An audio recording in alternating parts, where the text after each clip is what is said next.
جہاں تک آپ نے گھروں کی بات کی، یہ تو پھر تیسری فیز میں آ جاتا ہے جو ریکنسٹرکشن کی فیز ہے. وہاں آپ کی انفراسٹرکچر کو بھی نقصان ہوا ہے، وہاں عام عوام کا جو گھر کا نقصان ہوا ہے، جو کاروبار کا نقصان ہوا ہے، جو اوور آل انفراسٹرکچر کا نقصان ہوا ہے، اس میں ایک ڈیمیج اسیسمنٹ کیا جائے گا.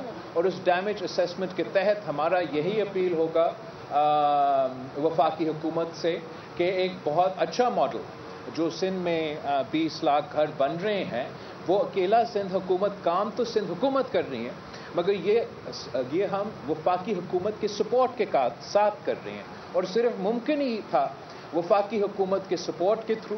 اس لیے وفاقی حکومت میں ہوتے ہوئے ہم نے عالمی دنیا سے بات کر کے، عالمی ادارے سے بات کر کے وہ فائنانسنگ کی بندوبست کی. تو ضرور ہمارا ریکویسٹ ہوگا، ہمارا کوشش ہوگا کہ سب سے پہلے فوری طور پہ ایمرجنسی کی بنیاد پہ بے نظیر انکم سپورٹ پروگرام کے ذریعے متاثر علاقوں کو مالی مدد پہنچانا ضروری ہے.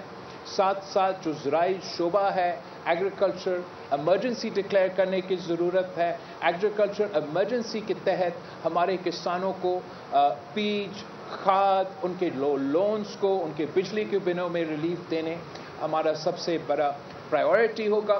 ریکنسٹرکشن کی فیز میں ہم ضرور وفاقی حکومت سے بات کریں گے کہ ان کو صوبائی حکومتوں کو، اس وقت پنجاب حکومت سب سے زیادہ متاثر ہوا ہے، مگر اس سے پہلے جو پختونخوا میں کلاؤڈ برسٹ کے نتیجے میں سیلاب کے نقصان ہوا، گلگت بلتستان میں جو گلیشیئرز کے اور یہ کلاؤڈ برسٹ کی وجہ سے جو نقصان ہوا، تمام صوبائی حکومتوں کو وفاقی حکومت مدد کرنا پڑے گا، ان کے ساتھ دینا پڑے گا، تاکہ ہم اس ریسکیو مرحلہ سے جب گزرے، ریلیف کا فیز سے گزر کے ریکنسٹرکشن کی فیز تک عوام کے ساتھ نہیں چھوڑنا چاہیے. ایسے نہیں ہو سکتا کہ حادثہ ہو جائے، قدرتی آفت ہو، اس وقت اس دوران آپ توجہ دے رہے ہو اور جیسے ہی میڈیا چینلز چلے جائے اور وہ فوکس چلے جائے ہمارا، وہ فوکس آپ کے ایشوز پہ رہیں گے. اور میں امید رکھتا ہوں کہ چاہے وہ صوبائی حکومت ہو، چاہے وہ وفاقی حکومت ہو،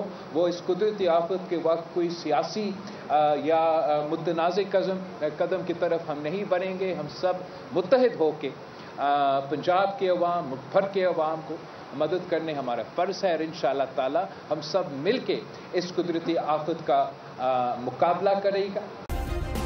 سبسکرائب کریں اور بیل دبائیں تاکہ کوئی خبر رہ نہ جائے.